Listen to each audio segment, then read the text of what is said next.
So I have seen this interview और मैं तुम्हें दिखा नहीं सकता इस क्योंकि कॉपीराइट के इश्यूज हो जाते हैं। ये मीडिया चैनल्स जो होते हैं ये लोग स्ट्राइक मार देते हैं, ऑटोमेटिक स्ट्राइक लगी होती है इनके चैनल पे, तो आप इनके क्लिप्स यूज़ नहीं कर सकते। तो सिंपली मैं तुम्हें बता देता हूँ समरी में समराइज करके कि इसमें क्या हुआ है। तला अंजुम का सीन जो था, जो उसने इंडिया का झंडा लहराया था उस पर, तो नादिया खान ने उसको अपने शो पे बुलाया जो कि एक डिबेट शो है आई थिंक, या इंटरव्यू शो है पता नहीं। एंड शुरू में तो नादिया खान ने काफ़ी रीज़नेबल क्वेश्चन किए, काफ़ी लॉजिकल क्वेश्चन किए जो कि करने भी चाहिए थे, और तला अंजुम ने उस चीज़ का जवाब भी दिया और फिर अपोलोजाइज भी किया अपने एक्शन के लिए, जो कि ज़ाहिर है पाकिस्तानियों को, उनके फैंस को, उसके फैंस को हर्ट हुई है। ठीक है, उनका बुरा मानना भी अपने जगह सही है जो अवाम का है, और तला अंजुम ने भी कोई इस इंटेंशन से नहीं किया होगा ऑब्वियसली कि भाई वो दिखाना चाह रहा है कि मैं तो भाई मुझे तो फ़र्क ही नहीं पड़ता, मैं तो इंडिया की तरफ हूँ। कभी कभी इंसान इतना ओवरवेल्म्ड हो जाता है कुछ चीज़ों को लेके कि वो कहता है कि यार एक्शन, वो बिना कॉन्सिक्वेंसेस सोचे अपने एक्शंस कर देता है। वो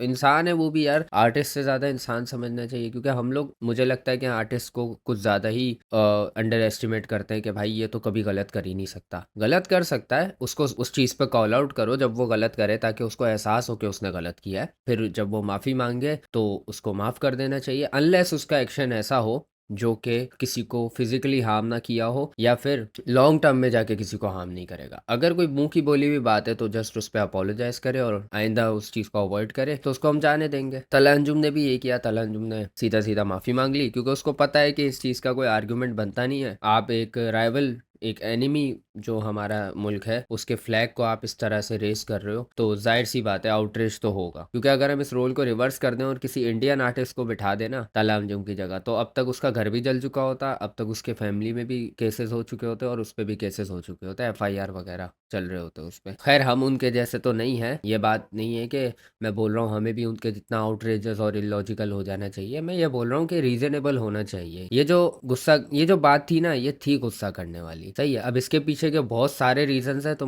वो मैं एक एक करके तो गिनवाने वाला नहीं हूँ। अगर तो तुम लोग इस मुल्क में रहते हो और उस मुल्क की हरकतें देखते आए हो तो तुम्हें पता ही होगा। अच्छा, talking about Nadia Khan show, जब नादिया खान इंटरव्यू कर रही थी ना, तो उसने कह लो इस पार्ट तक, कह लो 3 मिनट तक वो काफी ठीक थी, लेकिन 3 मिनट के बाद उसकी शक्ल तुम यहाँ पे देख सकते हो कैसी हो गई। अर्नब गोस्वामी याद आ गया मुझे। इतने इलॉजिकल, इतने फालतू सवाल करने लग गई ना ये, कि तुमने अपने ट्वीट में इंडिया का फ्लैग क्यों यूज किया है। अबे ये क्या बात है करने वाली है, कुछ नहीं मिल रहा तो बस जबरदस्ती का। और तला से वो अब भाई चीख चीख के मतलब बात करने लग गई, गुस्सा आ गया उसको कि भाई कुछ कंटेंट क्यों नहीं दे रहा है, कंटेंट देना, कंटेंट देना। भाई तुमने उससे अपॉलॉजी करवा ली and this happened after apology. मुझे तो हैरानी ये हुई कि भाई जब उसने अपॉलोजाइज कर लिया तो आप सिंपली उससे उस चीज के बारे में डिस्कशन कर लो। चलो आपको शो लंबा चलाना है ना, आप ऐसा करो, आप उससे डिस्कशन कर लो कि वहां के आर्टिस्ट कैसे करते हैं, यहाँ के कैसे करते हैं, क्या फर्क है हम दोनों में, ये आपकी तरफ से। अब देखो मैं ना इन लोगों को एक कहूंगा, एक बात पे हमारे एंकर जो है इनको मैं कहूंगा कि यार आपने एक चीज सही की है कि आपने उसकी बात सुनी भी, फिर अपनी भी रखी, फिर उसकी भी सुनी, सही है। इंडियन एंकर टाइप की हरकतें नहीं की कि how can you stand for national anthem, how can you stand for national anthem, और व्हील चेयर पे बंदा बैठा हुआ है, ठीक है, इस तरह की हरकतें नहीं करी, सही है, सुनी उसकी बात। लेकिन नादिया खान ना फिर जब रेज करने लग गई ना, फिर मुझे हुआ नहीं भाई, और वो उसको बोलने भी नहीं दे रही, उसकी बात भाई सुनी नहीं रही। तुम्हारा सवाल है, तुम सवाल करो, तुम तो सवाल के पीछे अपना पूरा एक आर्ग्यूमेंट रख रहे हो। मतलब वो कोई कत्ल करके थोड़ी आया, वो कोई इंडियन पासपोर्ट थोड़ी बना के आ गया अपना। ठीक है भाई गलती की है, but it's not that big भाई, इतनी भी बड़ी गलती नहीं है। एक मिस्टेकनली उसने ओवरवेल्म होके एक फैसला कर लिया, उसको समझाओ कि भाई ये चीज तुमने गलत की है, थोड़ा सा उसकी स्कूलिंग करो। तुम तो उसके मुंह पे ऐसे चढ़ने लग गए, ये गलत तरीका है। नादिया खान के बारे में बोलूंगा मैं। एंड तला वॉज बीइंग वेरी रिस्पेक्टफुल, तला ने कुछ भी नहीं बोला आगे से। तला की शक्ल पे दिख रहा था कि वो मतलब इस चीज पे गिल्टी है, उसको पता है कि उसने गलत की है एक चीज। जिस तरह उसने पहले ही मिनट में अपॉलोजी कर ली थी, मैं तो बोलूंगा कि भाई बात खत्म। और टॉकिंग अबाउट दोस ट्वीट्स जो तला ने किए थे, द ट्वीट वाज कि भाई my heart has no place for hate, my art has no borders, if me raising an Indian flag sparks controversy so be it, I will do it again, will never care about the media, the war mongering governments and their propagandas, Urdu rap is and will always be borderless. फिर यहाँ पे पाकिस्तान, नेपाल और India का flag, ठीक है। अब यहाँ पे फ्लैग लगाने का मकसद ये नहीं था कि ये बोलना है पाकिस्तान जिंदाबाद, नेपाल जिंदाबाद, हिंदुस्तान जिंदाबाद, ठीक है, इसका मतलब ये नहीं था। बट नादिया खान ने उसका यही मतलब ले लिया कि भाई तुम इंडियन फ्लैग कैसे यूज कर रहे हो हैं। अब फ्लैग यूज करना कब से आउटरेजेस हो गया, मुझे तो ये नहीं समझ आया भाई। हम तो फ्लैग का मतलब, हम तो इंडियन फ्लैग का मतलब ही कुछ और समझते हैं पाकिस्तानी, ठीक है। जो समझते हैं भाई कमेंट करके बताओ क्या मतलब होता है, ठीक है। तो फ्लैग यूज करना वाज नॉट आउटरेजियस थिंग। वहां पे नादिया खान ना जबरदस्ती बस एक स्पार्क कर रही थी कंट्रोवर्सी।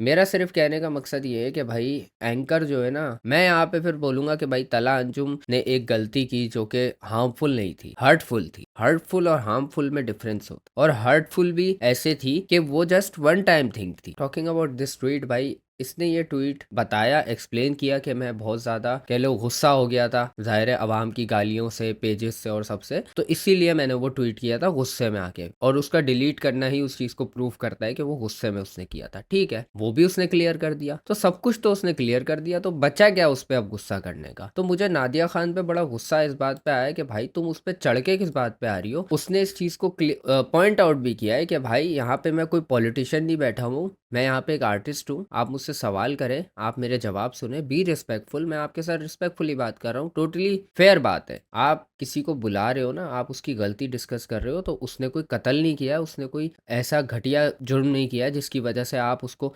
इंडियन एक मीडिया की तरह ट्रीट करो, ठीक है। पाकिस्तानी मीडिया हो ना आप, तो पाकिस्तानी मीडिया तो अच्छा मीडिया है ना, तो अच्छा मीडिया बन के रहो। उसके साथ बदतमीजी करने का क्या मकसद है। आप बड़े हो उससे उम्र में, but that doesn't allow you कि आप उस पर चीखना शुरू कर दो, ठीक है। एक तमीज़ होती है, एंकर्स को तो सबसे ज़्यादा तमीज़ होती है।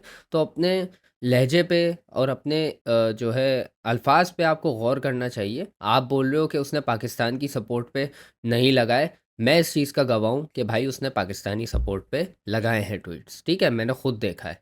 तो हम उसकी उस चीज़ को इग्नोर नहीं करेंगे उसको गलत प्रूव करने के लिए। उसकी गलती उसने जो की थी उस पे भी मैंने उसको पकड़ा है। गलती पे गलती, गलती पे उसको पकड़ो, बट उसकी पुरानी चीज़ें वॉश नहीं कर दो कि भाई तूने किया क्या है। और भाई वो आर्टिस्ट है, पाकिस्तान को रिप्रेजेंट कर रहा है, ये यही इनफ है जो वो कर रहा है पाकिस्तान के लिए। तो आप उससे होते कौन हो पूछने वाले कि भाई तूने पाकिस्तान के लिए किया क्या है। आप उसका काम देखो जाके, बदतमीजी करने का मकसद नहीं बनता। तो मैं यहाँ पे नादिया खान को बोलूँगा कि भाई आप अब तला अंजुम से माफ़ी मांगो जो आपने बदतमीजी की। अगर आपको लोगों के एक्शंस पे लोगों को इस तरह ट्रीट करना होता है ना, तो आपकी बदतमीजी पे मेरा ख्याल आपको अंजुम से माफ़ी मांगनी चाहिए, क्योंकि वो ये डिज़र्व नहीं करता था। एक नेशनल मीडिया पे बैठ के आप ये हरकत कर रहे हो जिसको पूरा पाकिस्तान देख रहा है, जो वीडियोस मुल्क से बाहर भी जाएंगी और वो देखेंगे कि ये अपने आर्टिस्ट को किस तरह से ट्रीट कर रहे हैं। ये गलत तरीका है। अपने लहजे पे, अपने गुस्से पे काबू रखना चाहिए आपको। आपका गुस्सा आप तक रखो, ठीक है। आप सिर्फ आप अकेले पाकिस्तानी नहीं हो भाई, हम सब हैं। हम सब उसको मारना नहीं शुरू कर देंगे, हम सब उसको बोतले नहीं मारेंगे, मारेंगे लेकिन उस बात पे नहीं मारेंगे, ठीक है। तो अपने गुस्से को ना काबू रखो। ये गुस्सा घर के लिए बचा के रखो, अपने शौहर को पीटना घर जाके यहाँ पे मत निकाला करो, खासकर आर्टिस्ट पे तो मत निकाला करो।